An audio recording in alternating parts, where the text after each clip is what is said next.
పడ్డారు. ఇంకా అనేక మంది ఆత్మహత్యలకు పాల్పడుతున్నారు. అవే ఆన్లైన్ బెట్టింగ్ యాప్స్.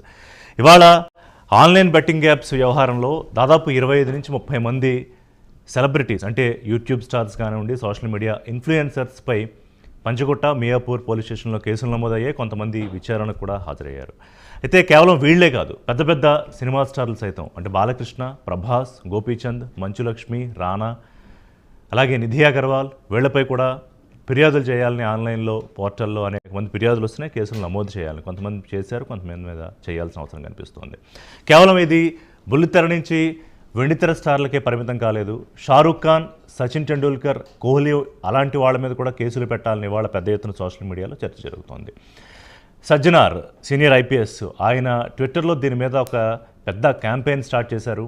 సో ఆయన ఇచ్చిన ఒక ప్రోత్సాహంతో లేకపోతే దీని మీద చేస్తున్న ఒక ఫైట్తో పోలీసులు కేసులు నమోదు చేస్తున్నారు. వీళ్ళందరూ విచారణ కొంతమంది హాజరవుతున్నారు, కొంతమంది ఇంకా అసలు అందుబాటులోకి రావట్లేదు. అసలు ఏంటి ఆన్లైన్ బెట్టింగ్ యాప్స్? కొంతమంది ఆ యాప్స్ ఓనర్స్, యజమానులు కూడా పోలీసులు నోటీసులు పంపించారు విచారణ కోసం.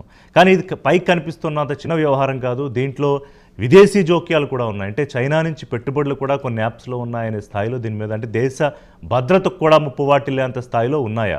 పైకి ఏదో ఒక ప్లేస్టోర్లోంచో లేకపోతే యాప్ స్టోర్లోంచో గేమ్ డౌన్లోడ్ చేసుకుని దాని మీద బెట్టింగ్ చేయడం అంత సింపుల్గా కనిపిస్తున్నా దీని వెనకాల తతంగం చాలా జరుగుతోంది. దీనికి పొలిటికల్ లింక్స్ కూడా ఉన్నాయనే ఒక ప్రచారంలో వాస్తవం ఎంత ఉంది? దీని మీద ఎక్స్పర్ట్స్తో మాట్లాడదాం. సీనియర్ ఐపీఎస్లు, అడ్వకేట్స్, అలాగే సెలబ్రిటీస్ నుంచి కూడా వాళ్ళతో అసలు ఏం జరుగుతుంది, నిజంగా వాళ్ళదేనా మొత్తం అంతా పాపం? అంటే వాళ్ళు ఏం చెప్తే అది చేసేస్తున్నారా? వాళ్ళు డబ్బు కోసమో లేకపోతే కొంతమంది బెదిరించి కూడా పొలిటికల్గా చేయించారని కూడా మరి ఆరోపణలు వస్తున్నాయి. నిజాలేవో తేలాల్సిన అవసరం కనిపిస్తోంది. వివి లక్ష్మీనారాయణ గారు మాజీ joint director CBI, senior IPS అధికారి, రాజకీయ విశ్లేషకులు వారు మనతో జాయిన్ అవుతున్నారు. రవిచరణ్ పెంటపాటి గారు ప్రముఖ న్యాయవాది, కాసేపట్లో మాధవీలత మనతో జాయిన్ అవుతారు. సోమశేఖర్ వడ్డీ కూడా జాయిన్ అవుతారు. సార్ లక్ష్మీనారాయణ గారు నమస్కారం అండి. Thank you for joining. Sir, ఈ వందలాది మందిని రోడ్డును పడేసి ప్రాణాలు తీసిన ఆన్లైన్ బెట్టింగ్ యాప్స్ అంటే మనకి తెలియదేం కాదు. ఊళ్ళల్లో పేకాటలు లేకపోతే పెద్ద పెద్ద గ్యాంబ్లింగ్ హౌసెస్ ఇంతకుముందు తెలంగాణలో కూడా ఉండేవనుకుంటా. బహుశా 2014కి ముందు సబ్జెక్టు కరెక్షన్, తర్వాత ప్రభుత్వాలు వచ్చాక వాటిని తీసేయడం, ఎక్కడెక్కడో కాస్త దొంగచాటుగా జరుగుతున్న కేసులు నమోదు చేయడం. కానీ ఈ ఆన్లైన్ వ్యవహారం చూస్తే ఈజీ టు డౌన్లోడ్, దీని మీద ఒక నియంత్రణ ఎందుకు లేదు? అండ్ కరెక్ట్ అంటే కొంచెం కన్ఫర్మేషన్ రావాలి లక్ష్మీనారాయణ గారు. మెట్రోలో కూడా ఈ యాడ్స్ టెలికాస్ట్ చేశారని, అంటే యాడ్ వేశారని, పబ్లిష్ చేశారని, మరి ఆ యాడ్ వాళ్ళు ఎలా యాక్సెప్ట్ చేశారు? వాళ్ళ మీద కూడా కేసులు పెట్టాలని ఇవాళ నెటిజన్స్ వాదిస్తున్నారు. అసలు ఏంటి సార్ దీని నేపథ్యం ఏమిటి? అసలు ఈ ఆన్లైన్ బెట్టింగ్ యాప్స్ ఏంటి? ఇవి ఎంత ప్రమాదకరం? ఈరోజు జరుగుతున్న దాని మీద మీ అనాలిసిస్. ప్యానెల్లో ఉన్న అడ్వకేట్ గారికి కూడా నమస్కారం. ముఖ్యంగా మీరు చూసుకుంటే పబ్లిక్ గ్యాంబ్లింగ్ యాక్ట్ అని 1867లో బ్రిటిష్ వాళ్ళు ఒక యాక్ట్ చేశారు, పబ్లిక్ గ్యాంబ్లింగ్ యాక్ట్. అంటే ఈ గ్యాంబ్లింగ్ అన్నది చాలా పురాతనమైన ఇది అనమాట. ఎప్పుడో ఎన్నో సంవత్సరాల నుంచి, ఎన్నో దశకాల నుంచి, ఎన్నో యుగాల నుంచి ఈ గ్యాంబ్లింగ్ అన్నది నడుస్తూనే ఉన్నది. ఆ తర్వాత ఏంటంటే బ్రిటిష్ వాళ్ళు ప్రభుత్వం ఉన్నప్పుడు పబ్లిక్ గ్యాంబ్లింగ్ యాక్ట్ అని 1867. అప్పుడు ఎలాగుండేదంటే ఒక చిన్న గ్యాంబ్లింగ్ హౌస్ ఏర్పాటు చేసి అందులో వెళ్ళి బెట్ చేయడము, ఫిజికల్ గా వెళ్ళి చేయడము, ఇలాంటివన్నీ ఉండేది. ఆ తర్వాత భారత రాజ్యాంగం వచ్చిన తర్వాత ఏమైందంటే కేంద్ర ప్రభుత్వం దగ్గర, రాష్ట్ర ప్రభుత్వాల దగ్గర కొన్ని సబ్జెక్టులు డివైడ్ చేసుకున్నాం మనం. అందులో మీరు చూసుకుంటే ఈ గేమింగ్, ఎంటర్టైన్మెంట్ ఇవన్నీ కూడా రాష్ట్ర ప్రభుత్వాల దగ్గరికి వచ్చాయి. అందువల్ల రాష్ట్ర ప్రభుత్వాలు చట్టాలు చేయాలి ఈ సందర్భంగా, గేమింగ్ కానీ, బెట్టింగ్ దీని గురించి కానీ, ఎంటర్టైన్మెంట్ గురించి కానీ. ఆ తర్వాత అనేక రాష్ట్రాలు ఈ చట్టాలను చేసుకుంటూ వచ్చాయి. ఆ తర్వాత ఏమైందంటే ఇనీషియల్ గా ఈ గ్యాంబ్లింగ్ అన్నది ఎలా జరిగేదంటే ఓపెనింగ్, క్లోజింగ్ అన్నది ఒక పెద్ద భారతదేశంలోనే ఒక చాలా ఇంపార్టెంట్ అయిన ఇది ముఖ్యంగా మహారాష్ట్రలో జరిగేది. అంటే దీన్ని వర్లీ మట్కా, కళ్యాణ్ మట్కా అనేవాళ్ళు. అంటే అప్పుడు ఏం చేసేవాళ్ళు అంటే ఒక మట్కా అంటే కుండ, ఆ కుండలో 1 నుంచి 9 నెంబర్లు పెట్టి దాన్ని ఉదయం ఒకసారి, సాయంత్రం ఒకసారి అందులోంచి చిట్టి తీసేవాళ్ళు. ఉదయం నుంచి అక్కడికి గ్యాంబ్లింగ్ డెన్స్ ఉండేవి, అక్కడికి వెళ్ళి నేను బెట్టింగ్ చేయాలి.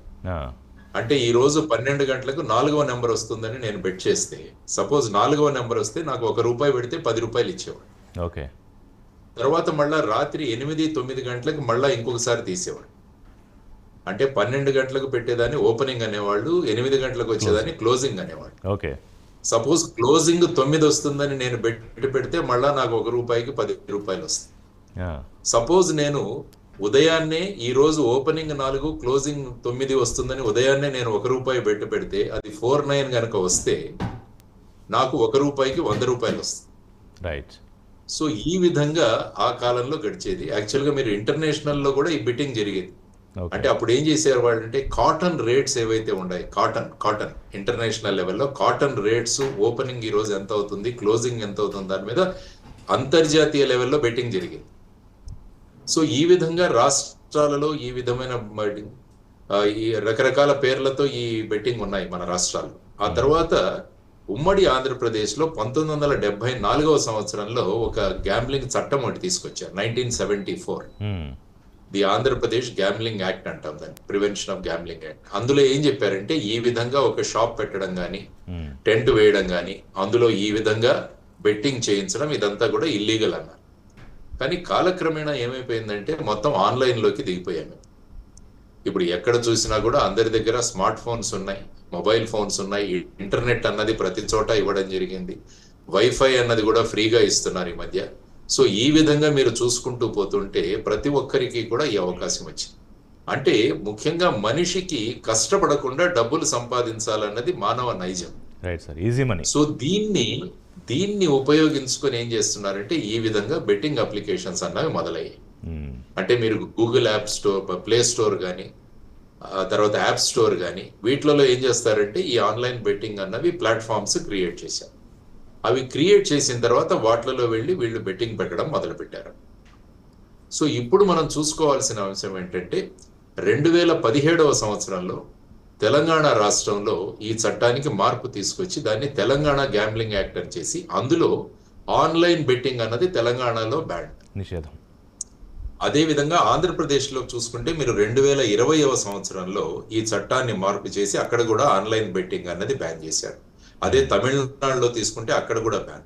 అదే మీరు గోవా కానీ సిక్కిం కానీ వెళితే అక్కడ ఏం చేశారంటే గోవాలో మీరు వెళ్తే క్యాసినోలో గ్యాంబ్లింగ్ మీరు చేసుకోవచ్చు. అదేవిధంగా సిక్కింకి వెళ్ళినా, నాగాలాండ్ వెళ్ళినా కొన్ని రిస్ట్రిక్షన్స్ తో మీరు చేసుకోవచ్చు. కాబట్టి ఇది స్టేట్ సబ్జెక్ట్ కాబట్టి ఈ విధంగా చేశాం. తర్వాత ఏమైందంటే చట్టంలో 2 విషయాలు పెట్టారు. అంటే జనరల్ గా game of skill, game of chance. Okay. అంటే ఫర్ ఎగ్జాంపుల్ మీరు పేకాటలో రమ్మీ ఆడితే దాన్ని గేమ్ ఆఫ్ స్కిల్ అంటారు. ఓకే. అదే మీరు 3 ముక్కలు ఆడితే అది గేమ్ ఆఫ్ ఛాన్స్. అంటే ఆ 3 ముక్కలాట వచ్చినప్పుడు దాన్ని గేమ్ ఆఫ్ ఛాన్స్ అంటారు. అంటే ఒకటి పూర్తిగా నైపుణ్యం ఆధారం, ఒకటి పూర్తిగా అదృష్టంతో ఆధారపడింది అనేది. అదృష్టం మీద ఆధారపడడం, మీ నైపుణ్యం మీద ఆధారపడడం, ఈ రెండింటిని డిస్టింగ్విష్ చేసింది సుప్రీంకోర్టు. అందువల్ల మీరు చూస్తే రమ్మీ అన్నది గేమ్ ఆఫ్ స్కిల్ అని చెప్పి సుప్రీంకోర్టు ఒక జడ్జిమెంట్ లో ఇవ్వడం జరిగింది. అదే విధంగా హార్స్ రైడింగ్ కూడా గేమ్ ఆఫ్ స్కిల్ అని పెట్టడం జరిగింది. అంటే హార్స్ రైడింగ్ ఏమవుతుందంటే ఆ గుర్రం ఏది, జాకీ ఎవరు, ఇంతకు ముందు ఎన్ని విజయాలు సాధించారు, ఈ 2 కాంబినేషన్లు ఇవన్నీ పెట్టి చాలా పర్ముటేషన్లు, కాంబినేషన్లు చేసి నేను బెట్టింగ్ చేయాల్సి వస్తుంది. అంటే అందువల్ల స్కిల్ బేస్డ్ అయినా కూడా మరి బెట్టింగ్ చేయొచ్చా? బెట్టింగ్ నిషేధమా ఈ రెండింటి మీద? ఏది రమ్మీ కానీ మీరన్న హార్స్ రేస్ కానీ? రమ్మీ తర్వాత హార్స్ రైడింగ్ ఇవన్నీ గేమ్ ఆఫ్ స్కిల్ అన్నారు. అందుకని మీరు హార్స్ రైడింగ్ జరుగుతుంటాయి, ఇప్పుడు కూడా హార్స్ రేసెస్ జరుగుతాయి మీకు. హార్స్ రేసెస్ జరుగుతాయి, betting on horse race and rummy with money involved, ఈ 2 లీగల్ కాదు కదా? లీగల్. ఇప్పుడు ఏమవుతుందంటే ఈ రమ్మీ యాప్స్ అని వచ్చాయి మీకు ఇప్పుడు. అవును. ఈవెన్ బెట్టింగ్ యాప్స్ చూసుకుంటే రమ్మీ యాప్స్ కూడా ఉన్నాయి. వీటి కూడా పెద్ద పెద్ద క్రికెటర్స్ కూడా ప్రమోట్ చేస్తున్నారు. కరెక్ట్. సో ఇప్పుడు ఏమవుతుందంటే ఇప్పుడు ఐపీఎల్ లో సగం యాప్స్ అవే, యాడ్స్ అవే. అవునండి.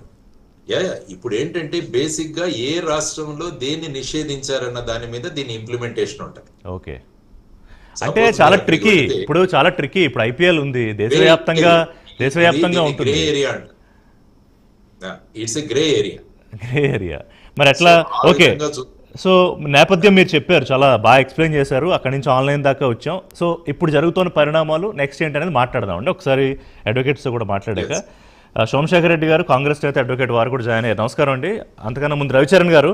సో ఏంటి సార్ ఇప్పుడు ఈ వ్యవహారం ఆన్లైన్ బెట్టింగ్స్ మీద ఒక్కసారి మొత్తం తేనెతుట్ట కదిపినట్టుగా కదిలింది. ఎప్పటి నుంచో మనం యాడ్ చూస్తాము, ఏదో అంటే మనకు సంబంధం లేని వ్యవహారం. మనం ఏమి యాప్స్ డౌన్లోడ్ చేసుకొని ఆడడం కాబట్టి అదేదో యాడ్ అనుకోవడం, వదిలేయడం తప్ప మిగతా కమర్షియల్ యాడ్స్ లాగే చూసాం. కానీ దీని తాలూకా దుష్ప్రభావం ఏ స్థాయిలో ఉందని నేను స్టడీ చేస్తుంటే కేవలం 2 తెలుగు రాష్ట్రాల్లో ఎంతమంది చనిపోయారు అంటే పిల్లలు చేసిన అప్పులకి వాళ్ళు తీర్చలేక చచ్చిపోవడం కాకుండా తల్లిదండ్రులు కూడా అప్పులు తీర్చలేక బంధువుల దగ్గర అవమానాలు భరించలేక వాళ్ళ ఆత్మహత్యలు చేసుకున్న ఘటనలు కూడా వింటే కొంచెం బాధగానే అనిపించింది. అసలు ఏంటి ఈ కేసులు ఏంటి రవిచరణ్ గారు? వీటి మీద ఎలాంటి యాక్ట్స్ ఉన్నాయి, ఎలాంటి కేసెస్ ఉన్నాయి, అలాగే వీటిని ప్రమోట్ చేసిన సెలబ్రిటీస్ని ఎట్లా చూడాలి, వాళ్ళ మీద కేసెస్ ఎంత స్ట్రాంగ్ ఉంటాయి? ఋషి గారు మీకు నమస్కారం అండి. ముందుగా మన ప్యానెల్ సభ్యులందరూ కూడా నమస్కారాలు. నమస్కారం. ఇక్కడ ఇందాక మన లక్ష్మీనారాయణ గారు చెప్పినట్టు మనకి ఇది మోర్ పర్టికులర్ స్టేట్ సబ్జెక్ట్, కానీ ఇక్కడ మన సెంట్రల్ గవర్నమెంట్ కూడా కొంచెం కీ రోల్ ప్లే చేస్తుంది. ఎందుకంటే ఇప్పుడు ఇంతకుముందు వరకు లక్ష్మణ్ గారు చెప్పినట్టు ఈ ప్రమోషన్ గ్యాంబ్లింగ్ అనేది ఇంతకుముందు 4 కార్నర్స్ ఆఫ్ ది రూమే ఉండేది. సబ్సిక్వెంట్గా ఇది ఆన్లైన్లో కూడా చాలా విచ్చలవిడిగా ఇది స్ప్రెడ్ అయిపోయింది. సో మన చాలా మందికి ఆడే వాళ్ళకి ఆ గేమ్ ఆఫ్ స్కిల్కి గేమ్ ఆఫ్ ఛాన్స్కి వ్యత్యాసం తెలియదు. ఇప్పుడు పర్మిటెడ్ జోన్లో ఉందనుకోండి, వాళ్ళు అది డౌన్లోడ్ చేసుకుని వాళ్ళు మనీ డిపాజిట్ చేసుకుని వాళ్ళు గేమ్ స్టార్ట్ చేస్తాడు. దీంట్లో 3 రకాల యాక్ట్లు మనకి ఇప్పుడు ఉన్నాయండి. ఒకటేమో మన బిఎన్ఎస్, దాంట్లో ఏంటి ఆన్లైన్ గేమింగ్ అట్లాంటి ఏమి సెక్షన్స్ లేవండి.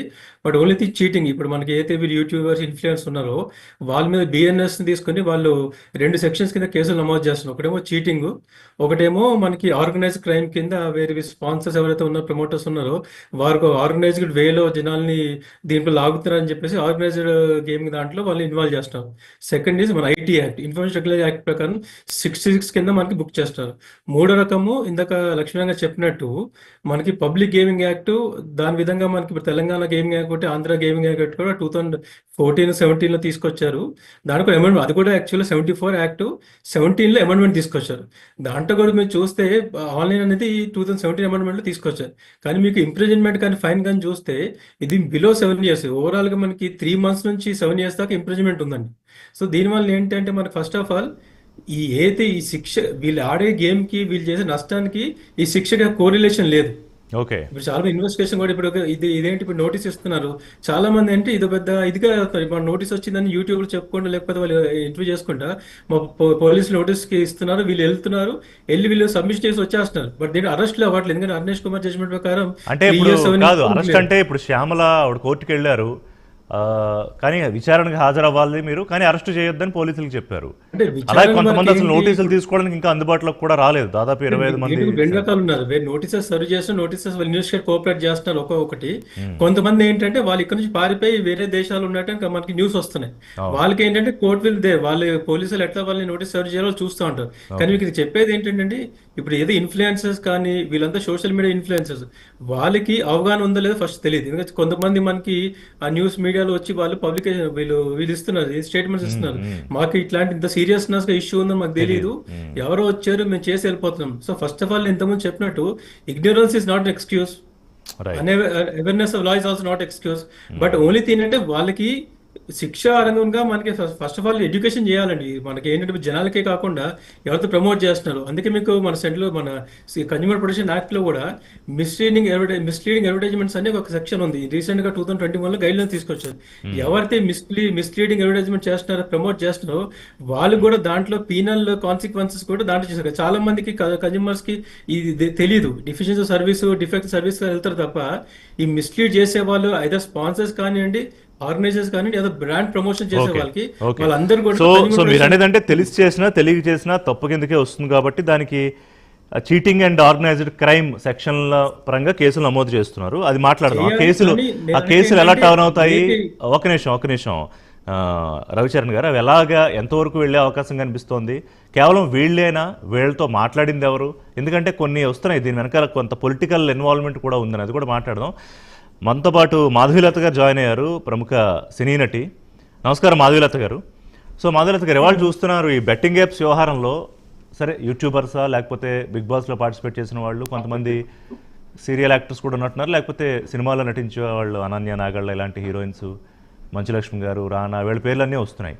ఇందులో ఒకటి సోషల్ మీడియాలో చాలా ప్రోడక్ట్స్ ప్రమోట్ చేస్తారు. మీరు కూడా యాజ్ ఎ సెలబ్రిటీ ఇన్స్టాలో కానీ లేకపోతే దేంట్లో అది ఏదైనా ప్రోడక్ట్. సో దీన్ని కూడా అలా ఒక గేమ్ని కూడా ఒక సర్వీస్ లాగా ఒక ప్రోడక్టో లేకపోతే వాళ్ళు అడిగారు డబ్బులు ఇస్తారు ఎంతో కొంత కాబట్టి చేశారు. అది వాళ్ళకి ఇది ఇంత నష్టం జరుగుతుందా లేకపోతే దీంతో ఇన్ని ప్రాణాలు పోతాయా అన్నంత డీప్గా ఆలోచించలేదు అనేది ఒకటి వాళ్ళు చెప్పేది. కానీ ignorance is not an excuse అనేది లా చెప్తున్న విషయం.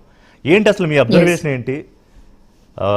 రిప్రజెంటేటివ్ ఫ్రమ్ సెలబ్రిటీస్ ఒకవేళ అలా అనుకుంటే మీరు ఏం చెప్తారు ఈ జరుగుతున్న వ్యవహారం మీద? It's not okay. నన్ను సెలబ్రిటీ కేటగిరీలో పిలిచారు అన్న సంగతి మీరు పర్వాలేదు, సెలబ్రిటీయో లేకపోతే మీరు బీజేపీ నేత ఎలా రిప్రజెంట్ చేసినా you can talk both the angles, not a problem. Yes sir. So ఇంతవరకు ఇప్పుడు లా పరంగా మాట్లాడడానికి ప్యానెల్లో మనకు లాయర్స్ ఉన్నారు, అలాగే జేడి లక్ష్మీనారాయణ గారు పోలీస్ పరంగా మాట్లాడడానికి ఉన్నారు. సో నేను ఏ పర్సెప్షన్ చెప్తానంటే ఇది ఎవరిని సపోర్ట్ చేయడానికి కాదు, ఎందుకంటే మీరు ఆల్రెడీ డిస్క్లైమర్ ఇచ్చేసారు, ignorance is not the excuse or something. ఇక్కడ సెలబ్రిటీలు అవ్వచ్చు, సోషల్ మీడియా ఇన్ఫ్లుయెన్సర్స్ అవ్వచ్చు, వీళ్ళు వెళ్ళి బెట్టింగ్ యాప్స్ దగ్గరికి వెళ్ళలేదు. వీళ్ళు ఆల్రెడీ ఇన్ఫ్లుయెన్సర్స్ అయ్యాక, వీళ్ళు ఆల్రెడీ సెలబ్రిటీస్ అయ్యాక మార్కెట్ లో ఆల్రెడీ ఉన్నటువంటి ఈ బెట్టింగ్ యాప్స్ ఏవైతే ఉన్నాయో వాళ్ళు వీళ్ళ దగ్గరికి వచ్చారు. అంటే ఆల్రెడీ అవి మార్కెట్ లో ఎప్పటి నుంచో ఉన్నాయి. సో అది కూడా మనం కన్సిడర్ చేయాల్సింది. ఇప్పుడు వీళ్ళు ప్రమోట్ చేస్తే కొంచెం రేషియో ఇంకొంతమంది వాళ్ళని ఫాలో అయ్యే వాళ్ళు డౌన్లోడ్ చేసుకుంటారు, బట్ ఇట్ డజంట్ సెన్స్ అది ఎగ్జిస్టింగ్ లో లేదు అని కాదు. At the same time celebrities దగ్గరికి వచ్చేటప్పుడు ఇన్ఫ్లుయెన్సర్ మేనేజర్లే వస్తారండి. బేసిక్ గా ఆ మేనేజర్లకి ఇంకెవరో మేనేజర్ కాల్ చేస్తారు. ఇది ఒక పెద్ద చైన్ లాగా ఉంటుంది.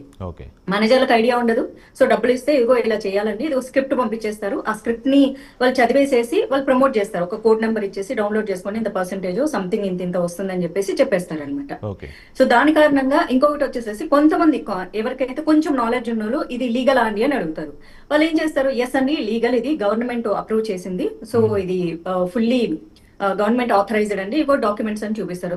సో సహజంగా కూడా సెలబ్రిటీస్ కి సమాజంలో గవర్నమెంట్ అప్రూవ్ చేసింది అంటే ఓకే గవర్నమెంటే కదా, గవర్నమెంట్ మీద ఒక మనిషికి నమ్మకం ఉంటుంది. గవర్నమెంట్ అప్రూవ్ చేసింది కాబట్టి ఇది మనం చెయ్యొచ్చు అనమాట. అయితే ఇది లీగల్ కిందికే వస్తుంది. లేదు అంటే ఇల్లీగల్, ఇప్పుడు డ్రగ్స్ లేకపోతే ఇంకోటి ఇప్పుడు స్మోకింగ్ లేకపోతే డ్రింకింగ్ ఇవి వచ్చేసేసి ప్రభుత్వాలే పర్మిషన్ ఇచ్చి బయట షాపులు రన్ చేస్తున్నాయి. అవి కొనుక్కుంటారు కానీ దాని మీద ఇది ఆరోగ్యానికి హానికరం అని రాస్తారు. సో యాప్స్ కు ఇలాంటి అగ్రిమెంట్లు చూపించినప్పుడు సో ఇది గవర్నమెంట్ ఆథరైజ్డ్ అనుకుంటారు. ఇప్పుడు ఆహా యాప్ లో రావట్లేదా అండి బెట్టింగ్, ఐపీఎల్ లో బెట్టింగ్ యాప్స్ పెట్టట్లేదు, చాలా చోట్ల పబ్లిక్ గా పెడుతున్నారు. అంటే పబ్లిక్ పెద్ద పెద్ద ప్లాట్ఫామ్ల మీద పెడుతున్నారంటే గవర్నమెంట్ ఖచ్చితంగా ఒక రాష్ట్రంలో ప్రతి రాష్ట్రానికి హక్కులు ఉంటాయి కదా, అంటే యాప్స్ బ్యాన్ చేయొచ్చు. టిక్ టాక్ లాంటి యాప్స్ ని మన ప్రభుత్వాలు బ్యాన్ చేసాయి. ఇలాంటి యాప్స్ లైక్ కార్నర్ సైట్స్ ఇట్లాంటివి కూడా బ్యాన్ చేసాయి. అలా బ్యాన్ చేయొచ్చు. బ్యాన్ చేసినవి కూడా వీళ్ళు పబ్లిక్ గా చెప్తున్నారు అంటే ఇది ఆథరైజ్డ్ గా జరుగుతుందనే కదా. నేను ఇక్కడ ఎవరిని సపోర్ట్ చేయట్లేదు, బట్ నాకున్నటువంటి సందేహాలు అడుగుతున్నాను. అంటే మీరు చెప్పిన వాటిలో రెండు పాయింట్స్ లాయర్లు కానీ ఏంటంటే సరైనటువంటి చర్యలు తీసుకొని వీటిని బ్యాన్ చేసే ప్రక్రియ. ఇప్పుడు వీళ్ళు చిన్న చీమలండి, ఏనుగులు వెళ్తున్నాయి, ఆ ఏనుగుల్ని పట్టుకునే ప్రక్రియ జరిగితే బాగుంటుంది. కాదు, ఏనుగుల దాకా వెళ్దాం, కానీ నా పాయింట్ ఏంటంటే మీరు అన్న దాంట్లో రెండు పాయింట్స్ అండి, కీ పాయింట్స్. ఒకటి ఎవరో త్రూ వస్తుంది, ఎనీ అదర్ లైక్ ప్రమోషన్ లాగా దీన్ని కూడా ప్రమోషన్ లాగే చూస్తారు వాళ్ళు. కొంతమంది అడుగుతారు ఏంటమ్మా ఇది లీగలా ఇల్లీగలా, మాకు ఏమన్నా ప్రాబ్లం అవుతుందా అని. వాళ్ళు ఏదో చెప్తారు తప్ప మేబీ అంటే వాళ్ళు దాని మీద పెద్ద స్టడీ చేసో ఒకసారి దాన్ని గూగుల్లో అసలు చెక్ చేసుకున్న స్టేట్ యాక్ట్ ఏంటి, బహుశా చాలా తక్కువ మంది చేస్తారు, చేయరు. Most of them don't. ఏంటంటే ప్రోడక్ట్ వచ్చింది, అన్ని ప్రోడక్ట్ లాగా ఈ ప్రోడక్ట్ కొంచెం డబ్బులు ఎక్కువ ఇస్తున్నారు అంటే ఓకే ఎక్కువ డబ్బులు వస్తున్నాయి అని చెప్పి చేసేస్తారు. వీళ్ళను అది కంప్లీట్లీ ఇగ్నోరెన్స్ అని కూడా అనలేము. ఓకే దీపముండంగా ఇల్లు చక్క పెట్టుకుందాము అని చెప్పేసి ఓకే మనకు పేరు ఉంది కాబట్టి మన దగ్గరకు వచ్చారు, పేరు లేకపోతే రాదు కదా. కాదు ఇంతమంది వేలల్లో ఉంటే 25 మంది దగ్గరికి రారు కదా మీరు అన్నట్టు, చాలా మంది ఉంటారు. నేను అదే అంటున్నాను. ఎందుకు అంటే ఎవరికైతే ఎక్కువ ఫాలోవర్స్ ఉంటారు, మరి ఇంత క్రేజ్ తీసుకొచ్చింది ఎవరండి, ప్రజలు కాదా? అంటే నేను ఒక వెర్షన్ మాట్లాడుతున్నాను, కొత్త వెర్షన్. చాలా మందికి నా వెర్షన్ చాలా హేట్ఫుల్ గా కూడా అనిపించవచ్చు, హేటెడ్ కామెంట్స్ కూడా పెట్టొచ్చు. బట్ స్టిల్ నేను ఏమంటున్నా, ఈ ఇన్ఫ్లుయెన్సర్ ని పెద్దవాళ్ళని చేసింది ఎవరు, ప్రజలు కాదా? వీళ్ళు చేసే ప్రతి అడ్డమైన యాక్ట్ ని ఎంకరేజ్ చేసి మంచి విషయాలు చేసే వాళ్ళకు తక్కువ ఫాలోవర్స్ ఇచ్చి చెత్త విషయాలు చేసే వాళ్ళను ఇన్ఫ్లుయెన్సర్స్ గా మార్చింది ఈ ప్రజలే కదా. వీళ్ళని ఇన్ఫ్లుయెన్సర్స్ అయిన తర్వాత వీళ్ళ దగ్గరికి వచ్చారు, వీళ్ళ ద్వారా ప్రమోట్ చేస్తే బిజినెస్ జరుగుతుందని వాళ్ళు అనుకుని వచ్చింది. ఇట్స్ మార్కెట్ అండి, మార్కెట్. నేను సమాజంలో జరుగుతున్న ఇంకొక వెర్షన్ ని చెప్తున్నాను అంతే. రైట్, మాట్లాడదాం. సోమశేఖర్ గారు ఎట్లా చూడాలి ఇప్పుడు మాధులత గారు చెప్పిన version? It's like any other product లాగా వాళ్ళు చేస్తారు. చాలా మందికి నిజంగానే అవగాహన ఉండదు, లేదా కొంతమంది ఏదో ఒకటి మన దగ్గరికి వచ్చింది చేస్తే 1,00,000 2 లక్షలు మనకు తెలియదు ఎంత ఇస్తారో, మరి అది కూడా చాలా ఎక్కువ ఉంటుందో మరి బెట్టింగ్ యాప్స్ కాబట్టి అది ఎంతో అమౌంట్ ఉంటుందో తీసుకోవడం చేసేయడం తప్ప ఇంత సీరియస్ అయిపోయి పోలీస్ స్టేషన్లో కేసులు నమోదయ్యి జైలుకి వెళ్ళే పరిస్థితి కూడా వస్తుందా అని బహుశా ఆ రోజు వాళ్ళు సైన్ చేసేప్పుడు ఆలోచించరేమో సోమశేఖర్ గారు. బట్ అది ఎక్స్క్యూజ్ కాదు అనేది మనకు అర్థమవుతుంది. ఎట్లా చూడాలి మరి దీన్ని? ఎక్స్క్యూజ్ అని తప్పించుకునే దానికి ఉండదండి. ఇట్స్ కేస్ టు కేస్ ఉంటుంది. ఇప్పుడు యూజువల్గా ఒక కాంట్రాక్ట్ సైన్ చేసేటప్పుడు వాళ్ళకి అన్ని పారామీటర్స్ అన్ని మెన్షన్ చేస్తారండి. వీళ్ళకి ఉండే మేనేజర్స్ కానీ, వీళ్ళకి ఉండే వీళ్ళ అసోసియేట్స్ కానీ, వాళ్ళ ఆఫీస్లో ఒక కాంట్రాక్ట్ వచ్చినప్పుడు, ఎందుకంటే ఏ ఒక్క చిన్న కాంట్రాక్ట్ అయినా కానీ ల్యాక్స్లోనే వీళ్ళు సైన్ చేస్తారు. వీళ్ళకున్న సెలబ్రిటీ స్టేటస్ కానీ, ఫాలోవర్స్ యొక్క రేషియోని బట్టి చేస్తారు. బట్ వేరేజ్ అల్టిమేట్గా దాని కాన్సిక్వెన్సెస్ కూడా అమౌంట్ తీసుకుని ఇనీషియల్ కాంట్రాక్ట్ సైన్ చేసేటప్పుడు కాబట్టి దాని ప్రోస్ అండ్ కాన్స్ కూడా క్రాస్ చెక్ చేసుకునే చేయాల్సి ఉంటుందండి. లేదంటే ఇప్పుడు ఇవాళ రోజున మీరు అన్నట్టు ఇవాళ రోజున చిన్న చేపలు మళ్ళీ దీన్ని తీగలాగితే ఇది ఎంతవరకు వెళ్తుంది అనేది తెలియదు. అది పొలిటీషియన్స్ ఉన్నారా, రూలింగ్ గవర్నమెంట్ ఉందా, ఎవరున్నారనేది దాని తర్వాత ఇన్వెస్టిగేషన్లో తేలుతుంది. బట్ బై అండ్ లార్జ్ ఖచ్చితంగా వీళ్ళదే రెస్పాన్సిబిలిటీ అండి. ఎవరైతే యాప్ని ప్రమోట్ చేస్తారో వాళ్ళు. మీరు గతంలో చూసినట్లయితే పాన్ మసాలా వాటికి సంబంధించి కూడా బాలీవుడ్ సెలబ్రిటీస్ అజయ్ దేవగన్ ఏంటి, షారుఖ్ ఖాన్ ఏంటి, వాళ్ళు కూడా ప్రమోట్ చేసి మళ్ళీ తర్వాత మళ్ళీ దాన్ని బ్యాక్ తీసుకునే పరిస్థితి. ఈవెన్ మొన్న ఒక 3-4 డేస్ బ్యాక్ కూడా ప్రకాష్ రాజ్ గారు అఫీషియల్గానే ఆయన ట్విట్టర్ హ్యాండిల్లో మెన్షన్ చేశాడు, నాకు తెలియనప్పుడు జరిగింది, ఆ తర్వాత దీని సీక్వెన్సెస్, దీని కాన్సిక్వెన్సెస్ చాలా సివియర్ గా ఉన్నాయని గ్రహించి ఆ తర్వాత అది కూడా ఎక్స్క్యూజ్ కాదు కదా. ఇప్పుడు వీళ్ళు చెప్తున్నారు, సెలబ్రిటీస్ చిన్నవాళ్ళు ఎవరైతే యూట్యూబర్స్ ఉన్నారో వాళ్ళు చెప్తున్నారు. అదే సార్ నేను అంటుంది, ఎక్స్క్యూజ్ అనేది ఉండదు. కాకపోతే అది ఒక చిన్న అంటే డిఫెండ్ చేసుకునేదానికి ఆయన చెప్పాడు. ఆ తర్వాత ఫర్దర్గా కూడా నా దగ్గరికి ఆఫర్స్ వచ్చినాయి కానీ నేను దాన్ని ఫర్దర్ దాని కాంట్రాక్ట్స్ కంటిన్యూ చేయలేదని చెప్పాడు ఆయన. రైట్. అంటే దీని మీద ఇంకో అంశం ఉంది, ఒక పొలిటికల్ యాంగిల్, అది కూడా మాట్లాడదాం. అది మీరు ఇందాక ఒక మాట అన్నారు, అంటే పొలిటికల్ పార్టీకి సంబంధించి రూలింగ్ పార్టీలా లేకపోతే అపోజిషన్ పార్టీసా అంటే తెలియదు. ఇవాళ సోషల్ మీడియాలో చాలా కన్జ్యూమ్ అయిపోతూ ఉండి చాలామంది కన్జ్యూమ్ చేస్తూ ఉంటారు, అందులో రకరకాలు రాస్తూ ఉంటారు. ఇందులో కొంతమందికి అవగాహన ఉండి చెయ్యమన్నా కూడా, అంటే బాగా కొంచెం మంచి పేరు ఉన్న వాళ్ళకి లేదు మీరు చేయాల్సిందే, లేకపోతే పలానా వాళ్ళతో ఫోన్ చేయించమంటారా మీరు అని కూడా చెప్పి చేయించారని చెప్పి, అది ఎంతవరకు వాస్తవం మనకు ఫ్యాక్ట్ చెక్ చేస్తే కానీ తెలియదు. లక్ష్మీనారాయణ గారు, ఒకటి బిఫోర్ దట్ పొలిటికల్ యాంగిల్కి వెళ్లే ముందు సో ఇంకొక వాదన ఉందండి, సెలబ్రిటీస్ ఏం చెప్తే అది చేసేస్తున్నారా? ఇప్పుడు మేము చెప్తే ఆడేసామంటున్నారు చాలామంది, బాధపడుతున్న వాళ్ళ గురించి. నిజంగానే ఒక ప్రాణాన్ని, ఇవాళ శ్యామల గారు మాట్లాడుతూ ప్రాణాలని అసలు రీప్లేస్ చేయలేము, అది చాలా ఇబ్బంది, కానీ ఏదో అప్పుడు మాకు తెలియదు చేసేసామని, అలాగే అందరూ చెప్తూ ఉన్నారు. కానీ అంతకుముందు ఇందాక మాధులత గారు చెప్పినట్టు మెసేజెస్ రూపంలో ఇప్పటికీ మనకు డైరెక్ట్ వస్తూ ఉంటాయి, మన నెంబర్లు ఎలా వెళ్ళిపోతాయి, పలానా గేమ్ ఆడండి, పలానా రమ్మీ ఆడండి, పలానా ఆన్లైన్ ఏదో ఆడండి అని చెప్పి మెసేజెస్ వస్తాయి, లేకపోతే పాపప్స్ వస్తూ ఉంటాయి, ఆన్లైన్ పాపప్స్. సో అవి వాటితో పాటు ఇది యాడ్ ఆన్, ఏది సెలబ్రిటీస్తో ప్రమోషన్ అనేది. మరి ఇప్పుడు ఎవరెవరి మీద కేసులు పెట్టాలి? ఇప్పుడు ఈ ట్రాయ్ ఓకే చేయకుండా మెసేజెస్ వస్తాయా, లేకపోతే పలానా ప్రొవైడర్ యాక్సెప్ట్ చేయకుండా మెసేజెస్ వస్తాయా అన్న దగ్గర నుంచి చర్చ మొదలవుతోంది. సో సెలబ్రిటీస్ దగ్గర మొదలు పెడితే ఇది ఎక్కడి వరకు వెళ్తోంది? కమ్యూనికేషన్స్ డిపార్ట్మెంట్ వరకు వెళ్తోంది లక్ష్మీనారాయణ గారు. ఎందుకంటే రోజు సుమారుగా మీకు 10-15 ఫోన్ కాల్స్ వస్తాయి, మీ క్రెడిట్ కార్డు కావాలా, ఇన్సూరెన్స్ కావాలా, ఇలాంటివన్నీ కూడా చాలా మంది ఫోన్ చేస్తుంటారు. అంటే మన డేటా ఏదైతే ఉందో దాన్ని రకరకాల మాధ్యమాల్లో డేటా కొనుక్కుంటారు చాలా మంది. కొనుక్కుని ఈ విధంగా మనల్ని ప్రలోభానికి గురి చేయడానికి ప్రయత్నిస్తారు. సో ఆ విధంగా ఇప్పుడు అనేక డిజిటల్ క్రైమ్స్, సైబర్ క్రైమ్స్ కూడా జరుగుతున్నాయి దీనివల్ల. మీరు చూసుకుంటే డిజిటల్ అరెస్ట్ అని, ఫెడెక్స్ ఫ్రాడ్ అని, ఇలాంటివన్నీ కూడా జరుగుతాయి. కాబట్టి ఇందులో ముఖ్యంగా మనం గమనించాల్సింది ఏంటంటే, ఈ యాప్ ఎవరైతే ప్లే స్టోర్ లో కానీ లేకుంటే గూగుల్ ప్లే స్టోర్ కానీ యాప్ స్టోర్ లో కానీ పెడుతున్నారో వాళ్ళు ఏంటంటే ఎంటైర్ కంట్రీకి రిలీజ్ చేస్తారు. అవును, అదేమవుతుందంటే కొన్ని రాష్ట్రాల్లో ఇవి పర్మిషన్ ఇచ్చారు, కొన్ని రాష్ట్రాల్లో పర్మిషన్ ఇవ్వలేదు. కాబట్టి ఇప్పుడు తెలంగాణలో ఎవరైనా ఈ బెట్టింగ్ యాప్స్ ఆడాలంటే ఇట్ ఈస్ ప్రొహిబిటెడ్. అదేవిధంగా ఆంధ్రప్రదేశ్ లో కూడా ప్రొహిబిటెడ్. కానీ ఏమవుతుందంటే ఇవి గూగుల్ ప్లే స్టోర్ లోను వీటిలోనూ అలౌడ్. అప్పుడు ఏమవుతుందంటే బేసిక్ గా ఈ బెట్టింగ్ చేసే వాళ్ళ ఆధార్స్ గనక లింక్ చేయగలిగితే మనం ఆ రాష్ట్రాల్లో ఉన్న వాళ్ళు చేయకూడదు అన్నది టెక్నికల్ గా మనం చేయొచ్చు. యాక్చువల్ గా మీకు 2016 సంవత్సరంలో ఒకసారి చూస్తే సుప్రీం కోర్టు వాళ్ళు లా కమిషన్ కి రిఫర్ చేశారు, ఈ గ్యాంబ్లింగ్ బెట్టింగ్ గురించి మీ రికమెండేషన్స్ ఏంటి అని వాళ్ళు చెప్పారు. కానీ వాళ్ళు ఏమన్నారంటే వీటిని బ్యాన్ చేయాలి, కానీ ఏ విషయంలో అయితే పబ్లిక్ పెద్ద సంఖ్యలో పార్టిసిపేట్ చేస్తారో అటువంటి వాళ్ళని నిరోధించడం చాలా కష్టం అవుతుంది. మీకు తెలుసు, ఫర్ ఎగ్జాంపుల్ కూల్ డ్రింక్స్ లో పెస్టిసైడ్స్ ఉంటాయని చాలా తెలుసు.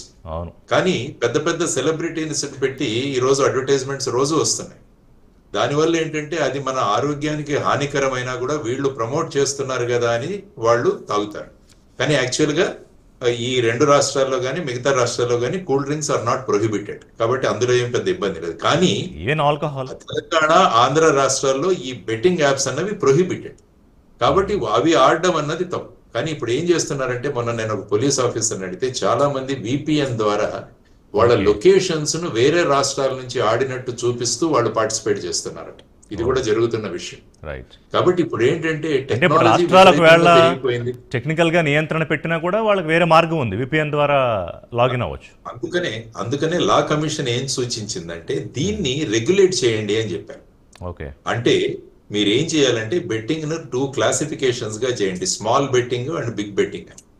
ఈ పెద్ద బెట్టింగ్ లో ఉన్న వాళ్ళు ఎవరంటే వాళ్ళు ఇన్కమ్ ట్యాక్స్ పేయీస్, తర్వాత వచ్చేసి ఇటువంటి వాటికి మాత్రమే పర్మిషన్ ఇవ్వండి. ఈ స్మాల్ బెట్టింగ్ ఎవరైతే ఉంటుందో వాళ్ళలో ఏమన్నారంటే మైనర్స్ ని, పబ్లిక్ గవర్నమెంట్ పథకాలు ఎవరైతే తీసుకుంటున్నారో వారిని, వీరందరినీ కూడా అందులో నిషేధించండి అని లా కమిషన్ రికమెండ్ చేసింది. ఎప్పుడు ఏ సంవత్సరంలో జడి గారు ఇది? ఇది 2016లో రిఫర్ చేస్తే వీళ్ళు 2017లో బిఎస్ చవాన్ జస్టిస్ గారి ఆధ్వర్యంలో ఈ లా కమిషన్ రిపోర్ట్ కూడా ఇవ్వడం జరిగింది. ఏంటి తర్వాత మరి దాని ఏం చెప్పారంటే, ఎవరైతే ఈ లాఫుల్ బెట్టింగ్ యాప్స్ తయారు చేస్తారో వాళ్ళు లైసెన్స్డ్ వెండర్స్ మాత్రమే దీన్ని ప్రమోట్ చేయాలి. ఆ తర్వాత అవన్నీ కూడా గేమ్ ఆఫ్ స్కిల్ ఉండాలి, గేమ్ ఆఫ్ ఛాన్స్ ఉండకూడదు. ఆ తర్వాత ఏంటంటే ఈ బెట్టింగ్ ద్వారా వచ్చిన డబ్బులు ఏవైతే ఉంటాయో వాటికి ఇన్కమ్ ట్యాక్స్, జిఎస్టీ కూడా విధించండి. ఇవన్నీ కూడా వాళ్ళు చేసిన రికమెండేషన్స్. ఓకే. అంటే ఏమవుతుందంటే దీన్ని లీగలైజ్ చేయడము అన్నది కంట్రోల్లో ఉంచడం, తర్వాత రోజు నేను ఎన్నిసార్లు బెట్టింగ్ చేయడం అన్న దాని మీద కూడా రిస్ట్రిక్షన్స్ పెట్టండి. అంటే రోజు ఒకసారి నా ఫైనాన్షియల్ స్టేటస్ ను బట్టి నేను ఎన్నిసార్లు చేయవచ్చు అన్నది కూడా రిస్ట్రిక్ట్ చేయండి. అంటే దానికి కూడా ఇంకో మార్గం ఎత్తుకుంటారు, ఇంకో లాగిన్ ఏదో పెట్టుకుంటారు, రకరకాల మార్గాలు ఉంటాయి కదా. అంటే అట్లీస్ట్ ఇప్పుడు చూడండి, మరి for example voter identity card తర్వాత ఆధార్ కార్డు లింక్ చేయాలని చెప్పేసి ఎలక్షన్ కమిషన్ నిర్ణయించింది. అంటే ఆ విధంగా జరిగే అవకతవకలు ఏవైతే ఉన్నాయో వాటిని నిరోధించవచ్చు. ఎంతో కొంత ఎక్కడొక్కడ రెగ్యులేట్ చేయొచ్చు అని. ఎక్కడో లేకుంటే ఏంటంటే అన్రెగ్యులేటెడ్ గా ఇంకా కంట్రోల్ లేకుండా యువతరం మీరు అన్నట్టు చాలా మంది సూసైడ్స్ చేసుకుంటున్నారు. ఇదొక అడిక్షన్ లాగా తయారైంది, దానివల్ల ప్రమాదకరం. కాబట్టి ఎప్పుడైనా ఈ ప్రమాదాన్ని నిరోధించాలంటే లా కమిషన్ వాళ్ళు చెప్పినట్టు ఆ విధంగా ఒక సెంట్రలైజ్డ్ యాక్ట్ ఒకటి తెచ్చి, ఒక మోడల్ యాక్ట్ ఒకటి తెచ్చి అన్ని రాష్ట్రాలు వీటిని ఇంప్లిమెంట్ చేసే విధంగా. అంటే లా కమిషన్ సిఫార్సు ఏంటంటే దాదాపు 4-5 ఏళ్ళు అయిపోయింది, దాదాపు 6 ఏళ్ళు అయిపోయింది కదా. అండర్ స్టడీయా లేకపోతే ఏంటి అది, waiting for the implementation? Law commission ఏంటంటే అనేక విషయాల మీద వాళ్ళు రిపోర్ట్ సబ్మిట్ చేస్తుంటారు. ఇది సుప్రీంకోర్టు నుంచి వచ్చిన డైరెక్షన్ కాబట్టి వారు ఏమన్నారంటే ఈ విధంగా సుప్రీంకోర్టు 2016-17లో ఒక జడ్జిమెంట్ ఇచ్చింది డ్రీమ్ 11 అన్న ఈ యాప్ అప్లికేషన్ మీద. డ్రీమ్ 11 అన్నది ఏంటంటే వాళ్ళు ఏమన్నారంటే ఇది గేమ్ ఆఫ్ స్కిల్ అన్నారు వాళ్ళు. అంటే ఒక టీమ్ ని నేను సెలెక్ట్ చేసుకోవచ్చు, ఆ టీంలో సౌరవ్ గంగూలీ ఉండొచ్చు, ధోని ఉండొచ్చు, లేకుంటే శ్రేయస్ అయ్యర్ ఉండొచ్చు, వాళ్ళన్నది చేసి నేను ఆ దీంతో ఆడతాను కాబట్టి దాన్ని గేమ్ ఆఫ్ స్కిల్ అని చెప్పారు. సో ఈ విధమైన ఆ సందర్భంగా లా కమిషన్ కూడా వాళ్ళు ఒక డైరెక్షన్ ఇవ్వడం జరిగింది, వాళ్ళు ఈ విధంగా సబ్మిట్ చేయడం జరిగింది. కాబట్టి ఈ విధమైన సంభ్రమంలో ఉన్నారు. ఆ తర్వాత సెలబ్రిటీస్ ప్రమోషన్ అన్నది కూడా మనం చూసాం, మీరు ఆ అంశాన్ని కూడా లేవనెత్తారు. అందువల్ల సెలబ్రిటీస్ ముఖ్యంగా ఏదైనా ప్రమోట్ చేస్తున్నామో మనం దేన్ని ప్రమోట్ చేస్తున్నామో చట్టబద్ధత ఉందా లేదా దాని గురించి ఆలోచించాలి. ఎందుకంటే మన ఉభయ రాష్ట్రాలలో ఆన్లైన్ బెట్టింగ్ అన్నది ఈ గ్యాంబ్లింగ్ యాక్ట్ 2017-2020 ద్వారా ఇక్కడ బ్యాన్ చేయడం జరిగింది. కాబట్టి ఈ రాష్ట్రాల్లో వాళ్ళు ప్రమోట్ చేయలేరు అన్నది వారికి స్పష్టంగా తెలియాలి. సో ఇది ముఖ్యంగా వాళ్ళు తీసుకోవాల్సిన జాగ్రత్త. సో ఆ జాగ్రత్త తీసుకోలేదు కాబట్టి ఒక బ్రేక్ తీసుకుందాం. మరి ఆ జాగ్రత్త తీసుకోకుండా మాధురత గారు చెప్పినట్టు వచ్చింది ఏదో సైన్ చేసేసాం, లేకపోతే చదవాలనుకున్నా కూడా మనం ఏదైనా అగ్రిమెంట్ చదవాలంటే నిజంగానే పూర్తిగా ఏం చదివే అవకాశం ఉండదు, వాళ్ళు ఏదో చెప్తారు సంతకాలు పెట్టేస్తాం, కానీ ఇవాళ అది మెడకు చుట్టుకుంటున్నారు, బహుశా అవేళ వాళ్ళు ఊహించకపోయి ఉండొచ్చు. కేవలం మరి చిన్న చేపలైనా, పెద్ద తిమింగలాలు కూడా దీని వెనకాల ఏమన్నా ఉన్నాయా? సినిమా నటులు కాదు, పొలిటికల్ కానీ లేకపోతే పెద్ద పెద్ద వ్యాపారవేత్తలు కానీ. ఎందుకంటే చూసుకుంటూ పోతుంటే ప్రతి ఒక్కరికి కూడా ఈ అవకాశం వచ్చింది. అంటే ముఖ్యంగా మనిషికి కష్టపడకుండా డబ్బులు సంపాదించాలన్నది మానవ నైజం. Right sir, easy money. So దీన్ని ఉపయోగించుకొని ఏం చేస్తున్నారంటే ఈ విధంగా బెట్టింగ్ అప్లికేషన్స్ అన్నవి మొదలయ్యాయి. అంటే మీరు Google app store, play store కానీ, తర్వాత యాప్ స్టోర్ కానీ, వీటిలలో ఏం చేస్తారంటే ఈ ఆన్లైన్ బెట్టింగ్ అన్నవి ప్లాట్ఫామ్స్ క్రియేట్ చేశారు. అవి క్రియేట్ చేసిన తర్వాత వాటిలలో వెళ్ళి వీళ్ళు బెట్టింగ్ పెట్టడం మొదలుపెట్టారు. సో ఇప్పుడు మనం చూసుకోవాల్సిన అంశం ఏంటంటే 2017వ సంవత్సరంలో తెలంగాణ రాష్ట్రంలో ఈ చట్టానికి మార్పు తీసుకొచ్చి దాన్ని తెలంగాణ గ్యాంబ్లింగ్ యాక్ట్ అని చేసి అందులో ఆన్లైన్ బెట్టింగ్ అన్నది తెలంగాణలో బ్యాన్, నిషేధం. అదేవిధంగా ఆంధ్రప్రదేశ్లో చూసుకుంటే మీరు 2020వ సంవత్సరంలో ఈ చట్టాన్ని మార్పు చేసి అక్కడ కూడా ఆన్లైన్ బెట్టింగ్ అన్నది బ్యాన్ చేశారు. అదే తమిళనాడులో తీసుకుంటే అక్కడ కూడా బ్యాన్. అదే మీరు గోవా కానీ సిక్కిం కానీ వెళితే అక్కడ ఏం చేశారంటే గోవాలో మీరు వెళ్తే క్యాసినోలో గ్యాంబ్లింగ్ మీరు చేసుకోవచ్చు. అదేవిధంగా సిక్కింకి వెళ్ళినా, నాగాల్యాండ్ వెళ్ళినా కొన్ని రిస్ట్రిక్షన్స్ తో మీరు చేసుకోవచ్చు. కాబట్టి ఇది స్టేట్ సబ్జెక్ట్ కాబట్టి ఈ విధంగా చేశాం. తర్వాత ఏమైందంటే చట్టంలో 2 విషయాలు పెట్టారు. అంటే జనరల్ గా game of skill, game of chance. Okay. అంటే ఫర్ ఎగ్జాంపుల్ మీరు పేకాటలో రమ్మీ ఆడితే దాన్ని గేమ్ ఆఫ్ స్కిల్ అంటారు. ఓకే. అదే మీరు 3 ముక్కలు ఆడితే అది గేమ్ ఆఫ్ ఛాన్స్. అంటే ఆ 3 ముక్కలాట వచ్చినప్పుడు దాన్ని గేమ్ ఆఫ్ ఛాన్స్ అంటారు. అంటే ఒకటి పూర్తిగా నైపుణ్యం ఆధారం, ఒకటి పూర్తిగా అదృష్టంతో ఆధారపడింది అనేది. అదృష్టం మీద ఆధారపడడం, మీ నైపుణ్యం మీద ఆధారపడడం, ఈ రెండింటిని డిస్టింగ్విష్ చేసింది సుప్రీంకోర్టు. అందువల్ల మీరు చూస్తే రమ్మీ అన్నది గేమ్ ఆఫ్ స్కిల్ అని చెప్పి సుప్రీంకోర్టు ఒక జడ్జిమెంట్ లో ఇవ్వడం జరిగింది. అదే విధంగా హార్స్ రైడింగ్ కూడా గేమ్ ఆఫ్ స్కిల్ అని పెట్టడం జరిగింది.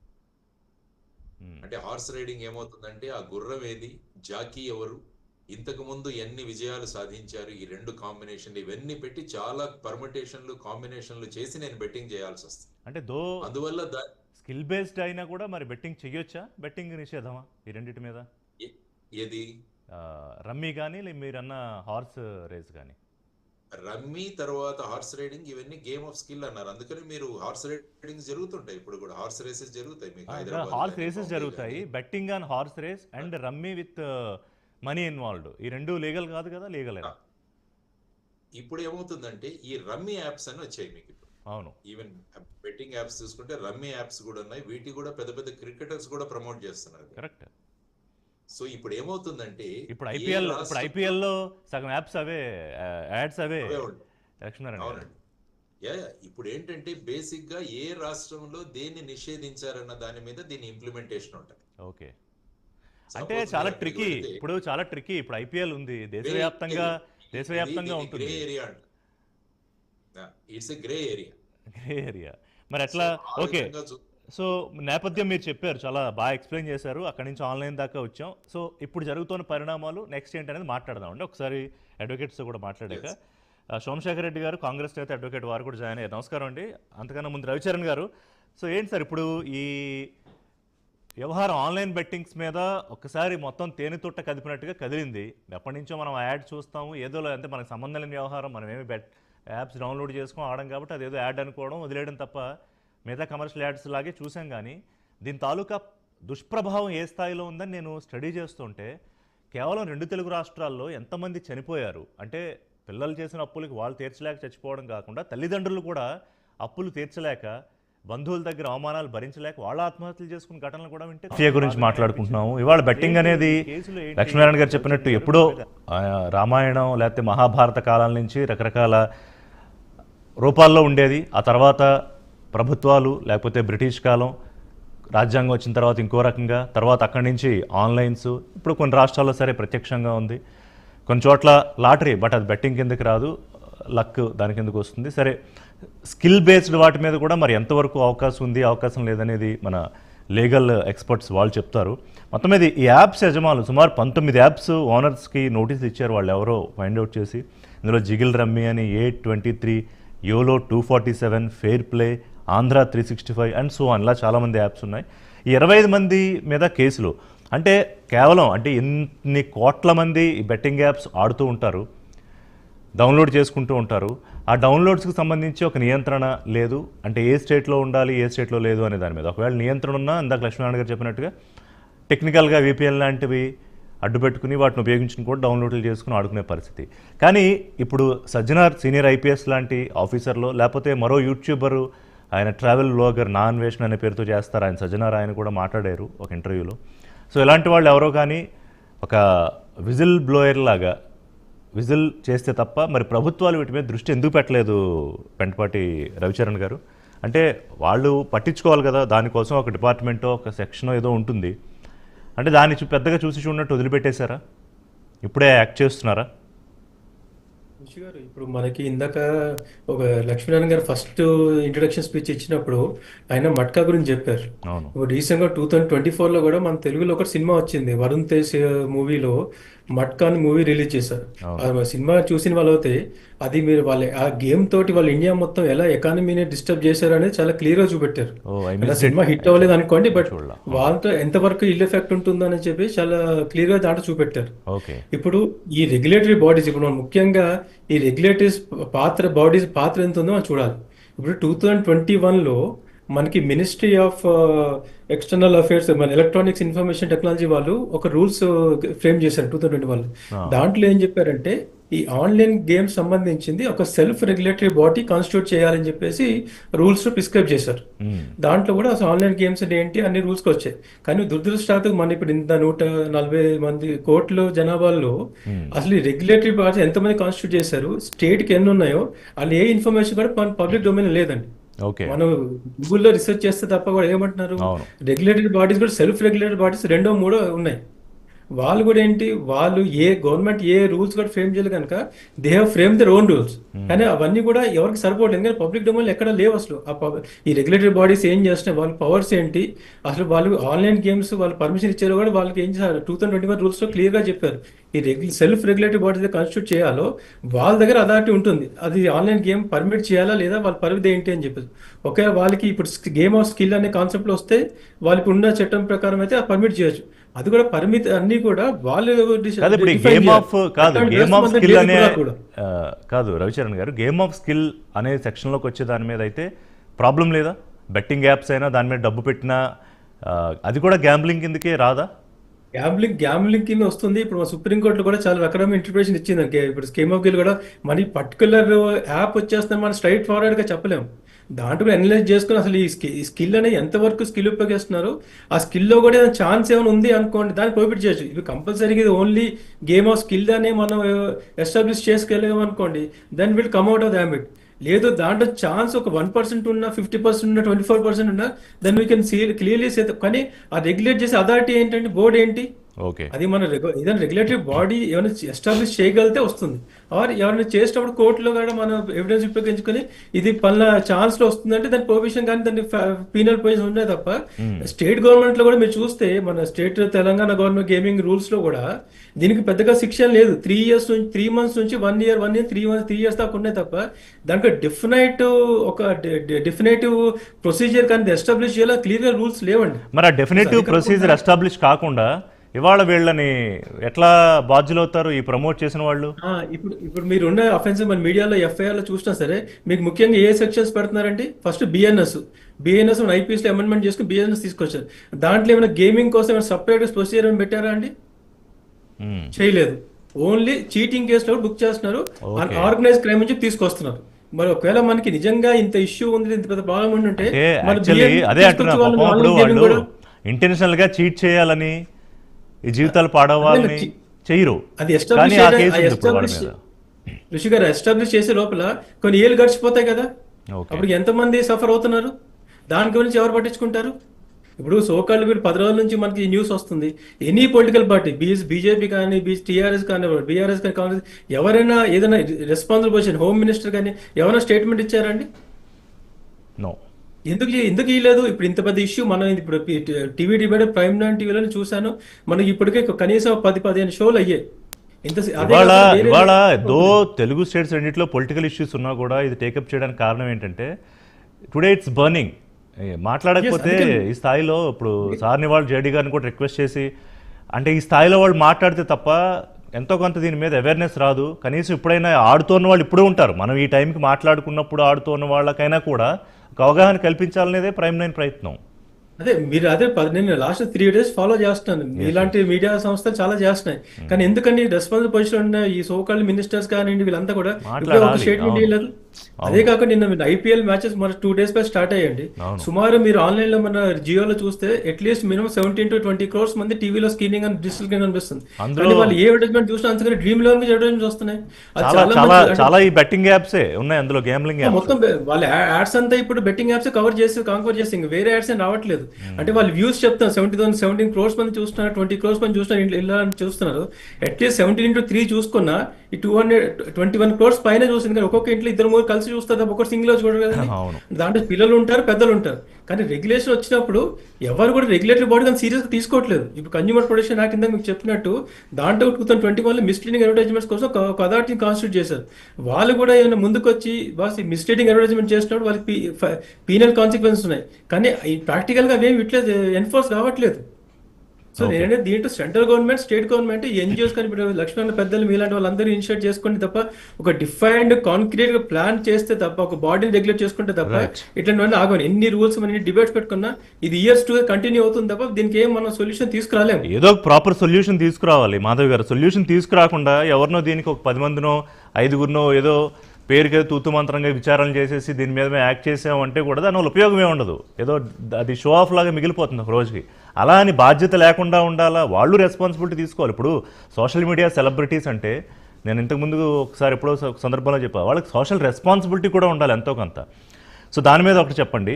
రెండోది, ఇందులో ఒక పొలిటికల్ యాంగిల్ రావడాన్ని ఎట్లా చూస్తారు మీరు? అంటే ఏదో సెలబ్రిటీస్ మీద ఇక్కడ తెలంగాణలో గవర్నమెంట్ వీళ్ళు ఏదో కక్ష కట్టేశారు, అప్పట్లో కొంతమంది పెద్ద స్టార్లు, ఇప్పుడేమో ఈ చిన్న స్టార్లు, దీని వెనకాల ఇంకా పెద్ద స్టార్లు బయటపడతారు. ఇవాళ సపోజ్ ఆహా అనే షో ఇందాక మీరు అన్నారు కాబట్టి ప్రస్తావిస్తున్నాం. దాంట్లో బాలకృష్ణ గారు హోస్టు, ఒక షోకి ప్రభాస్ గారు గోపీచంద్ వాళ్ళిద్దరూ వచ్చారు. అందులో ఈ బెట్టింగ్ యాప్ ఏదో Fun88 విచ్ బిలాంగ్స్ టు చైనాలో పెద్ద బెట్టింగ్ యాప్ అది. మరి దాని ప్రమోషన్ ఉంది కాబట్టి దాని మీద కూడా కేసు పెట్టాలని ఆన్లైన్ పోర్టల్లో ఇవాళ కంప్లైంట్ రిజిస్టర్ అయింది. సో తీసుకుంటే చిన్న స్థాయి నుంచి పెద్ద స్థాయి, అంటే వాళ్ళ కోహ్లీ మీద కూడా కంప్లైంట్ చేయాలి అని వస్తున్నాయి పోర్టల్లో కంప్లైంట్స్. వాళ్ళు కూడా బెట్టింగ్ యాప్స్ ఏవో చేశారు. చూడాలి ఆ బెట్టింగ్ యాప్స్ ఏం చేశారు అనేది. సో ఏంటి, how are you look at it? Yes, ఇప్పుడు చిన్న చిన్న ఆర్టిస్టుల మీద, ఇన్ఫ్లుయెన్సర్స్ మీద వెంటనే ఫట్ కేసు ఫైల్ చేయడం జరిగింది, వాళ్ళని కోర్టుకు పిలిచడం జరిగింది. మరి ఇంత పెద్ద ఓటీటీకి సంబంధించిన ఆహా మీద ఇంతవరకు మీరు ఇప్పుడు చెప్తే ఆన్లైన్ లో కేసు రిజిస్టర్ అయిందని, మరి ఇన్ని రోజులు ఎందుకు రిజిస్టర్ అవ్వాలా? పోర్టల్లో కంప్లైంట్ ఫైల్ అయింది అంతే. ఎందుకు అవ్వలేదు అంటే నేనేమంటున్నా, ప్రభుత్వం కానీ పోలీస్ వ్యవస్థ కానీ పెద్దవాళ్ళ జోలికి అంత తొందరగా వెళ్ళదు అన్నది మనందరికీ తెలుసు. కానీ ఆ వెళ్ళాలంటే వెళితే ప్రభుత్వం సహకరిస్తుందా సహకరించదా అన్నది పోలీస్ కష్టాలు పోలీసు వారికే తెలుసు. జేడీ గారు కూడా ఇక్కడ డిబేట్ లో ఉన్నారు కాబట్టి వారికి కూడా అనుభవమే. ఎందుకంటే ప్రభుత్వం ఎంత కష్టపడినా కూడా సో ఆ కష్టం ఎప్పుడు బురదలో పోసిన పన్నీరే అవుతుంది. నేనేమంటా అంటే, ప్రకాష్ రాజ్ గారు ఉన్నారు, ఇప్పుడు ఒక చిన్న అమ్మాయికి అంటే ఒక ఇన్ఫ్లుయెన్సర్ కో లేకపోతే ఒక సెలబ్రిటీకో 1 లక్ష రూపాయలు ఇచ్చిందనుకో ఏదో అని చెప్పేసి చేసేస్తారు. పెద్ద బ్రెయిన్ వాడరు అక్కడ. నిజంగానే చెప్తున్నారు, ఎస్ ఉన్న విషయం చెప్తున్నారు. పెద్ద బ్రెయిన్ వాడరు వాళ్ళు.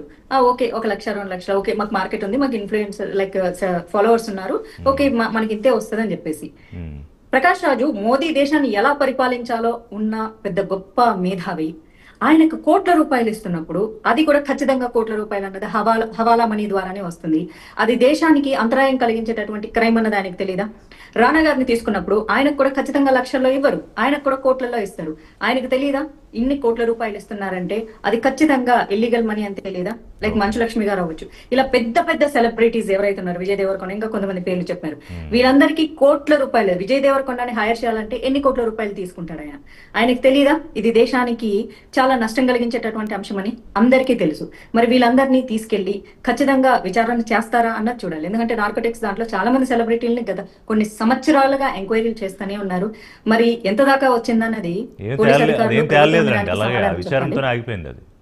అండ్ ఇక్కడ ఇంకో పాయింట్ నేను ఖచ్చితంగా చెప్పాలనుకుంటున్నా. నేను వాడే యాప్స్ వచ్చేసి YouTube and like in short editing కోసం. ఇన్ షార్ట్ ఓపెన్ చేస్తే హాఫ్ న్యూడ్ గా అమ్మాయిలు కనిపించి పర్సనల్ చాటింగ్ కి రండి, ఇంత చాట్ చేయండి అని పబ్లిక్ గా యాడ్స్ ఇస్తున్నారు. మరి దీన్ని కంట్రోల్ చేసేది ఎవరు? మన ఇండియాలో మనమే వాడుతున్నాం కదా.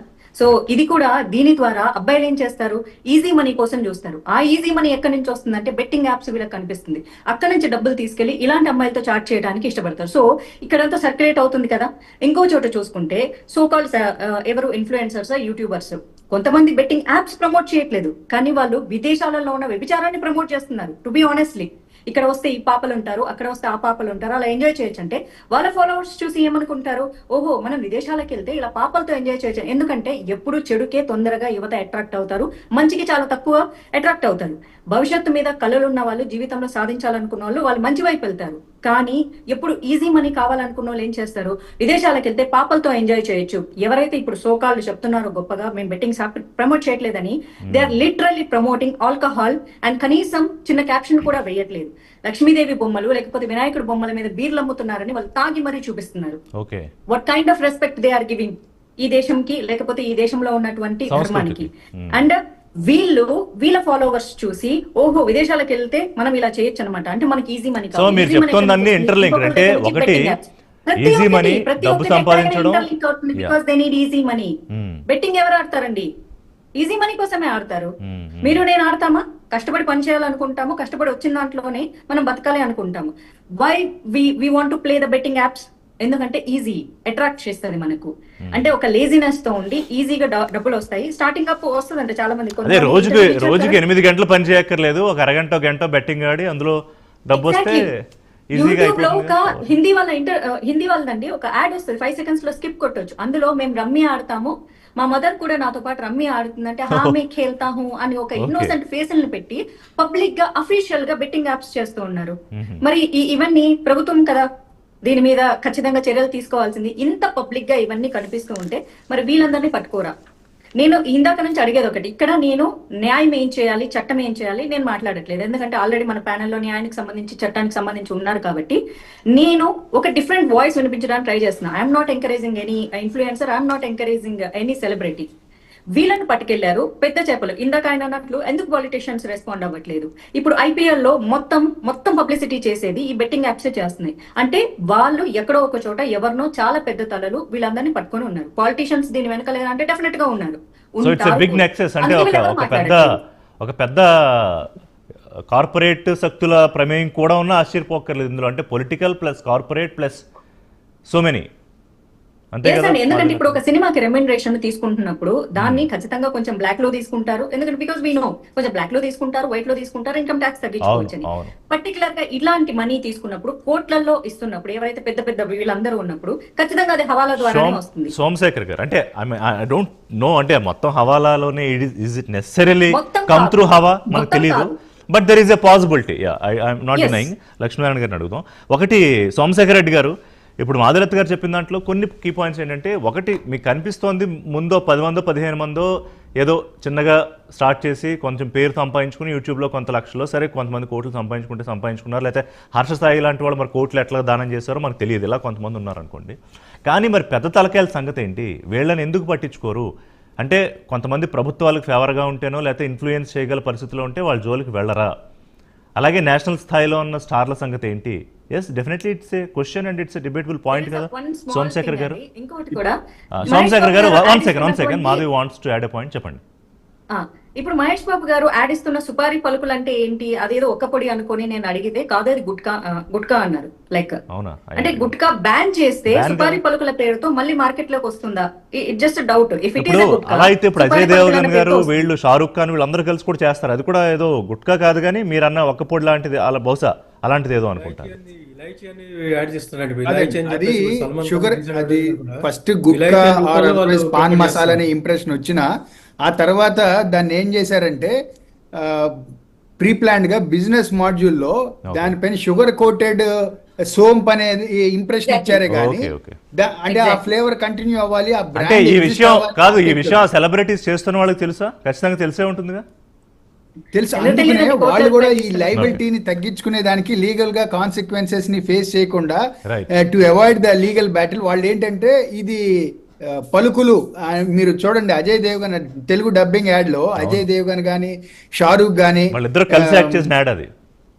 ఏంటండి? అమితాబ్ బచ్చన్ గారు కూడా ఉంటారు అనుకుంటా బహుశా అలాంటి ఒక యాడ్ లో. కాదండి, ముగ్గురు ఉంటారు. అక్షయ్ కుమార్, అజయ్ right. దేవ్గన్, షారుఖ్ ఖాన్. Right. వీళ్ళు ఏంటంటే ఆ ప్రోడక్ట్, ఆ బ్రాండ్ వాల్యూ పడిపోకుండా, మీరు ఒకప్పుడు చూసినట్లయితే ఈ విస్కీ బ్రాండ్ లో కూడా బిస్లరీ రిలేటెడ్ గా వచ్చాయి. తర్వాత సబ్సిక్వెంట్ గా సోడాగా దాన్ని మోడిఫై చేసి ఆ బ్రాండ్ ని కంటిన్యూ చేస్తున్నారు మార్కెట్ లోకి. ఇందాకన్నా మేడం అన్నదానికి నా వర్షన్ ఏంటంటే, ఇప్పుడు ఎక్కడో చోట దీనికి ఫుల్ స్టాప్ పడాలండి. తెలంగాణ గవర్నమెంట్ ఇనిషియేటివ్ తీసుకుంది.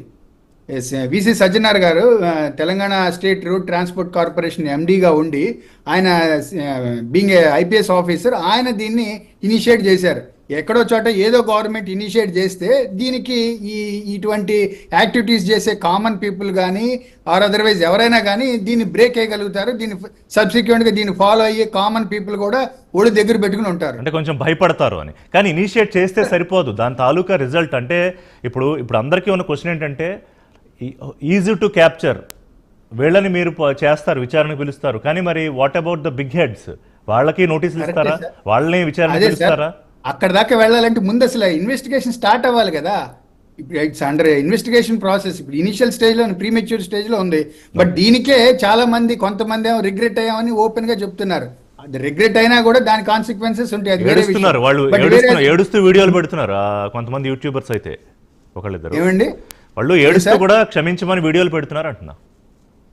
క్షమించమన్నా ఏదన్నా కానీ దాని వలన అయితే ముందైతే జాగ్రత్త పడతారు కదా. దాన్ని వాడేవాళ్ళు, యూజర్స్ కానీ ఎండ్ యూజర్ వరకు కూడా చాలా హై అలర్ట్ అవుతారు. బట్ దీనికి ఒక తెలంగాణ గవర్నమెంట్ దగ్గర నుంచి స్టార్ట్ అయింది. రిమైనింగ్ స్టేట్స్ కూడా ఖచ్చితంగా ఫాలో అవుతాయి. దీనికి లీగల్ కంక్లూజన్ గానే తీసుకొస్తారని అనుకుంటున్నాను. ఇక్కడ సుప్రీంకోర్టు మీరు చూసినట్లయితే 2 సైటేషన్స్ లో డిఫరెంట్ ఆర్గ్యుమెంట్స్ చెప్పిందండి. Varun Gambhir versus union territory of Chandigarh 2017, Galactus Funware technology versus state of Karnataka 2022. ఒక దాంట్లోనేమో దీన్ని సమర్థించింది, ఒక దాంట్లోనేమో మనీ ఫినాన్షియల్ గా ఈ గేమింగ్ యాక్టివిటీలో ఫినాన్షియల్ ట్రాన్సాక్షన్స్ జరగనంత వరకు అది దాన్ని టెక్నికల్ ఆస్పెక్ట్స్ లోనే చూడాలని సమర్థించింది.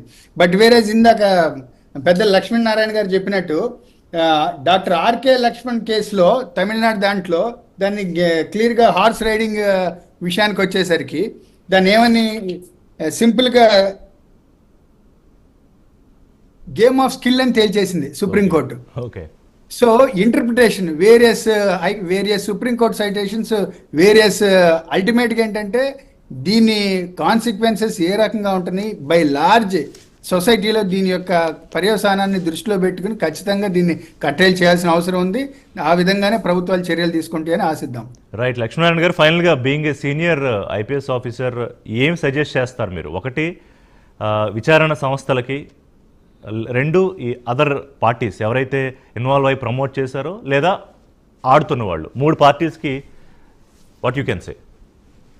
సో క్లియర్గా అందరికీ తెలియాల్సింది ఏంటంటే, అది గేమ్ ఆఫ్ స్కిల్లో, గేమ్ ఆఫ్ ఛాన్సో, online betting apps in Telangana and Andhra Pradesh are totally ban. Right.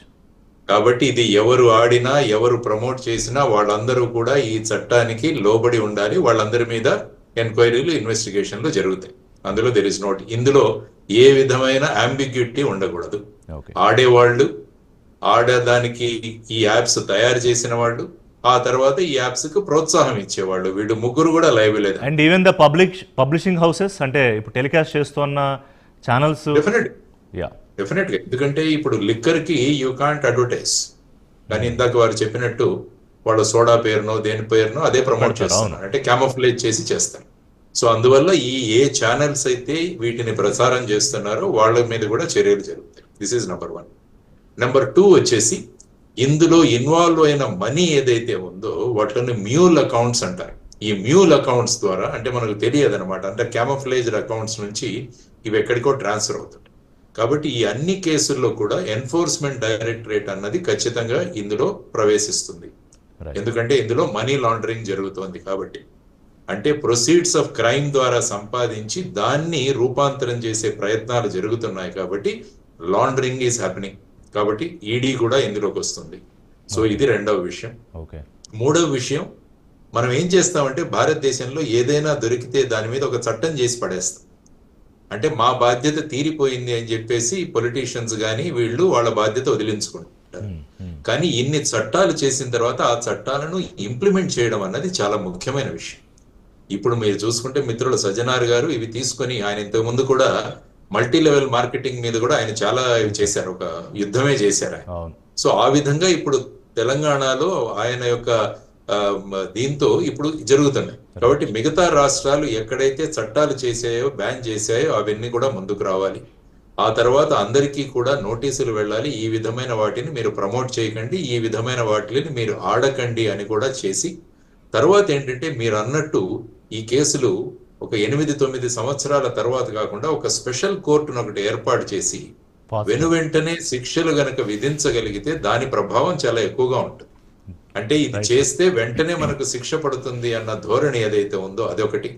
ఆ తర్వాత నేను ఇంతకు ముందు చెప్పినట్టు లా కమిషన్ వాళ్ళు సూచించిన సలహాలతో దాన్ని ఏ విధంగా ఛానలైజ్ చేయాలి. వాళ్ళు ఏమన్నారంటే మైనర్స్, తర్వాత వచ్చేసి ప్రభుత్వ పథకాలు వచ్చేవాళ్ళు, ఆ తర్వాత ఇన్కమ్ ట్యాక్స్ రిటర్న్స్ సబ్మిట్ చేయని వాళ్ళు, వీళ్ళెవరు కూడా ఇందులో పార్టిసిపేట్ చేయడానికి అవకాశం లేదు. ఆ తర్వాత ఈ వచ్చే ఆదాయం ఇన్కమ్ ట్యాక్స్ కి తర్వాత జిఎస్టి పరిధిలోకి వస్తుంది కాబట్టి ప్రభుత్వానికి కూడా దీని ద్వారా వస్తుంది అన్నది వాళ్ళు చెప్పింది. కాబట్టి వీటన్నింటినీ పరిగణలోకి తీసుకొని ప్రభుత్వాలు ఏదైనా చేయాలి, స్ట్రిక్ట్ గా ఇంప్లిమెంట్ చేయాలి అన్నది మనం అందరం కూడా కోరుకుంటున్నాం. అంటే ఎంతో మంది యువతరం దీనికి బలిపడి ఎందుకంటే దీని మీద ఇంకా ప్రాణాలు పోగొట్టుకుంటున్నారు, ఆదాయం పోగొట్టుకుంటున్నారు, వ్యసనాధీనులు అయిపోతున్నారు. ఇది very very insightful and informative JD గారు. అండ్ ప్రైమ్ లైన్ దీని మీద కొంచెం దీనికి ఒక కొలిక్ వచ్చే వరకు want to do some series of debates ముందుకు తీసుకెళ్ళండి. ఎందుకంటే ఒక 3-4 రోజులు చర్చలు జరుగుతాయి, ఆ తర్వాత మానేస్తాం మనం.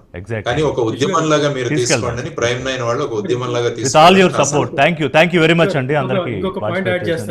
మళ్ళీ మాట్లాడదాం రావు, టైం అయిపోయింది. మళ్ళీ ఇంకొకసారి దీని మీద ఇంకా ఫర్దర్ గా మనం మాట్లాడదాం. ఫర్దర్ సిరీస్ ఆఫ్ డిబేట్స్ ఎలాగూ చేద్దాం. థ్యాంక్ యూ సో మచ్ అండి అందరికి పార్టిసిపేట్ చేసేందుకు. ఇది పాపులర్ డిబేట్. ప్రభుత్వాలు లేకపోతే బ్రిటిష్ కాలం, రాజ్యాంగం వచ్చిన తర్వాత ఇంకో రకంగా, తర్వాత అక్కడి నుంచి ఆన్లైన్స్, ఇప్పుడు కొన్ని రాష్ట్రాల్లో సరే ప్రత్యక్షంగా ఉంది.